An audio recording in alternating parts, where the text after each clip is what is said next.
हमारे YouTube channel में आपका हार्दिक स्वागत है। आज हम लोग बायोलॉजी के ऑब्जेक्टिव क्वेश्चंस को पढ़ेंगे। ठीक है, कुछ इसमें महत्वपूर्ण टॉपिक दिए गए हैं, उनको कवर कर लेते हैं। जैसे कि जीव विज्ञान शब्द का प्रयोग सबसे पहले किसने दिया, किनके द्वारा दिया गया। जीव विज्ञान मतलब ये वर्ड ही किसने दिया, ये जीव विज्ञान जो बोलते हैं हम बायोलॉजी, ये शब्द किसने दिया था।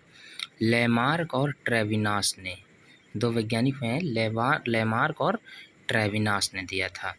अब आधुनिक वर्गीकरण के पिता किसे कहा जाता है, आधुनिक वर्गीकरण के पिता किसे कहा जाता है।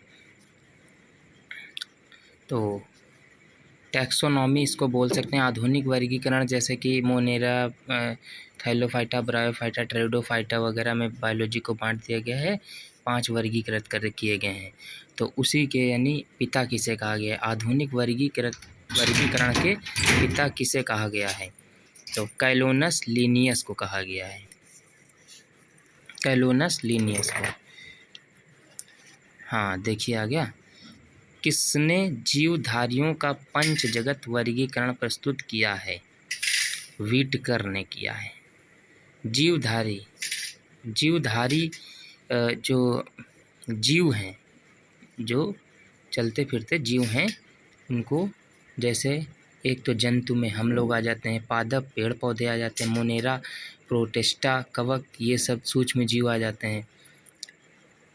5 भागों में बांटा गया। किसने भागों में बांटा है, व्हिटकर नामक एक वैज्ञानिक हुए हैं, व्हिटकर नामक वैज्ञानिक हुए हैं, इन्होंने पंच जगत वर्गीकरण प्रस्तुत कर दिया, व्हिटकर।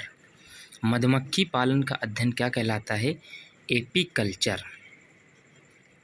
ट्रिक क्या है, मधुमक्खी क्या भिनभिनाया करती है, और अपी मतलब बहन भी भिनभिनाया करती है, इसलिए मधुमक्खी का पालन क्या कहलाएगा, एपीकल्चर। रेशम कीट पालन का सेरीकल्चर, रेशम सेरीकल्चर कहलाएगा। कवकों का अध्ययन क्या कहलाता है, कवक का माइकोलॉजी, कवक का अध्ययन क्या कहलाएगा, माइकोलॉजी। और शैवालों का अध्ययन क्या कहलाएगा, शैवालों का अध्ययन फाइकोलॉजी। पक्षियों का अध्ययन क्या कहलाएगा, ऑर्निथोलॉजी,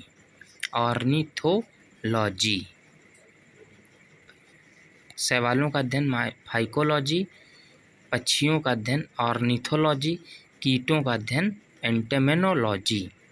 याद रखना, शैवाल, सैफ नाम सुना होगा किसको का, सैफ, तो शैवाल से सैफ याद रखना, फाइकोलॉजी।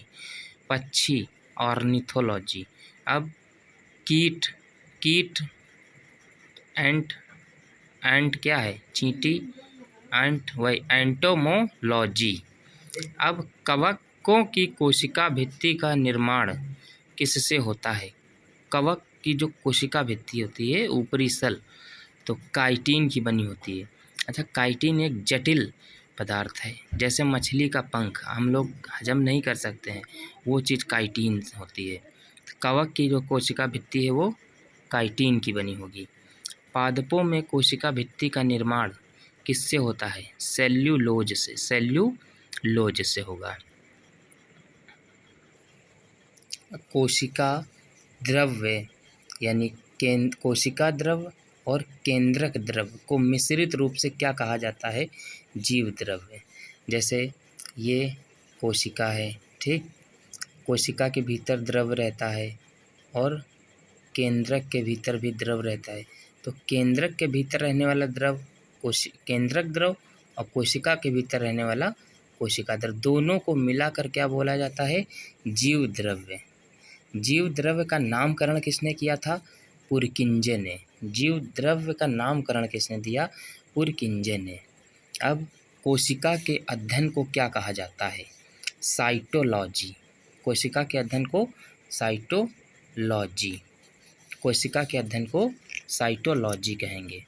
जीवित कोशिका की खोज सबसे पहले यानी सर्वप्रथम किसके द्वारा की गई, जीवित कोशिका की खोज सबसे पहले किसके द्वारा की गई, तो एंटोनी वॉन लीवेनहॉक के द्वारा की गई।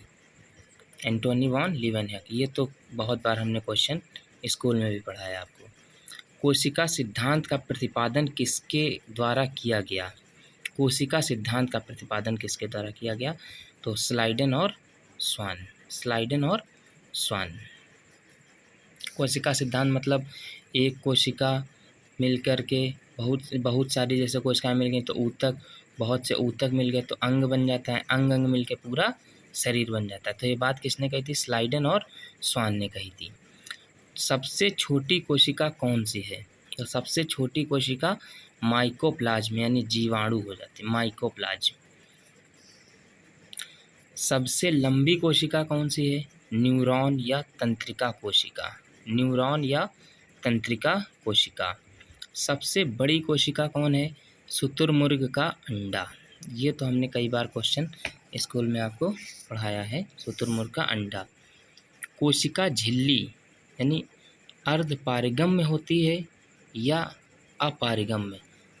कोशिका झिल्ली जैसे ये कोशिका है, ठीक है, इसके भीतर के कुछ पदार्थ बाहर आ जाते हैं या कुछ बाहर से अंदर जाते हैं। ऐसे अगर झिल्ली होती है उसको बोलते हैं अर्धपारगम्य, ठीक है।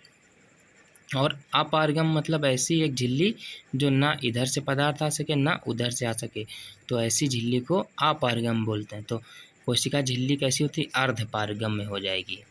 अब आएगा तारक काय का क्या कार्य है? तारक काय। तारक काय कोशिका के भीतर एक सी होता है, सेंट्रोसोम। इसका काम होता है कि ये कोशिका को विभाजित करवाता है, सेंट्रोसोम, समझे। तो तारक काय क्या है? कोशिका क्या कार्य है? कोशिका का विभाजन करना। जैसे चोट लग जाती है, मांस निकल जाता है, फिर से मांस का आ जाना, ये क्या है? किसका उदाहरण है? कोशिका विभाजन का उदाहरण है। इसको सेंट्रोसोम। फिर आता है प्रोटीन की फैक्ट्री किसे कहते हैं? प्रोटीन की फैक्ट्री किसे कहेंगे? राइबोसोम। राइबोसोम। राइबोसोम को प्रोटीन की फैक्ट्री कहा जाता है।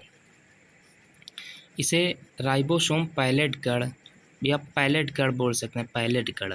सबसे छोटा कोशिकांग है। कोशिका के भीतर पाए जाने वाले सबसे छोटा कोशिकांग क्या है? राइबोसोम। क्वेश्चन आ सकते हैं, हाउस टी में याद रखने, ये सब पढ़ लें। आल्टमैन ने किसकी खोज की थी? आल्टमैन ने माइटोकॉन्ड्रिया की खोज की थी, आल्टमैन ने। आत्मघाती थैली किस कोशिकांग को कहा जाता है? आत्मघाती मतलब वैसा कोशिका के भीतर एक है, लाइसोसोम है ये कोशिकांग। कौन सा कोशिकांग है? लाइसोसोम। ये क्या करता है कि मरी हुई कोशिकाओं की सफाई का कार्य करता है, या कभी कभी ये फूट जाता है तो पूरी कोशिका नष्ट हो जाती है। इसे ही लाइसोसोम को ही आत्महत्या की थैली या आत्मघाती की थैली भी कहते हैं, ठीक है। अब आता है प्रकाश संश्लेषण की प्रक्रिया कहाँ संपन्न होती है? प्रकाश संश्लेषण की प्रक्रिया कहाँ संपन्न होती है? तो पर्णहरित या क्लोरोफिल या उसी के भीतर मैग्नीशियम रहता है। क्लोरोफिल आपका आंसर होना चाहिए। प्रकाश संश्लेषण की प्रक्रिया कहाँ संपन्न होती है? क्लोरोफिल में संपन्न होती है। अब आएगा कि टमाटर का लाल रंग किसके कारण होता है? लाइकोपीन के कारण। लाइकोपीन। अच्छा, तो आलू का हरा रंग किसके कारण होता है? सोलेनीन के कारण। इस साइड में लिख लो, सोलेनीन के कारण आलू का हरा रंग, आलू का हरा रंग। अब आएगा डीएनए में 4 प्रकार के नाइट्रोजनी क्षारक पाए जाते हैं, वो कौन कौन से हैं? ATGC याद रखना। डीएनए में 4 नाइट्रोजनी क्षारक पाए जाते हैं, ATGC। अब डीएनए का द्विकुंडलित मॉडल किसके द्वारा प्रतिपादित किया गया है, जिसके लिए 1962 में उनको नोबेल पुरस्कार भी मिला था? वाटसन और क्रिक। ये बताया था डीएनए का दोहरा मॉडल किसने दिया था? वाटसन और क्रिक। डीएनए का ये दोहरा मॉडल किसने दिया था? वाटसन और क्रिक ने। अब आएगा कि डीएनए किसका बहुलक है? न्यूक्लियोटाइड का बहुलक है। सिंपल सी चीज़ है, ये डीएनए है, इसमें ये सब क्या है? न्यूक्लियोटाइड। तो डीएनए किसका बहुलक है? न्यूक्लियोटाइड का। लिखते रहिए आप लोग। अब आरएनए में थाइमीन के स्थान पर कौन सा नाइट्रोजनी क्षारक पाया जाता है? थाइमीन के स्थान पर यूरेसिल। अभी हमने बताया था ATGC, adenine thymine guanine cytosine. Thymine की जगह पर क्या पाया जाएगा? यूरेसिल। तो आरएनए में थाइमीन की जगह क्या पाया जाएगा? यूरेसिल। अब केंद्रक की खोज किसने की थी? ये तो बच्चों वाला आंसर है, रॉबर्ट ब्राउन। Robert brown. अब क्वेश्चन नेक्स्ट है, समसूत्री विभाजन में एक जनल कोशिका से कितनी संतति कोशिकाओं का निर्माण होता है? समसूत्री विभाजन में हम लोगों की कोशिकाएं होती हैं। हम लोग में क्या होता है कि समसूत्री विभाजन में कितनी संतति कोशिकाओं का निर्माण, सॉरी समसूत्री नहीं था, अर्धसूत्री हम लोगों में होता है।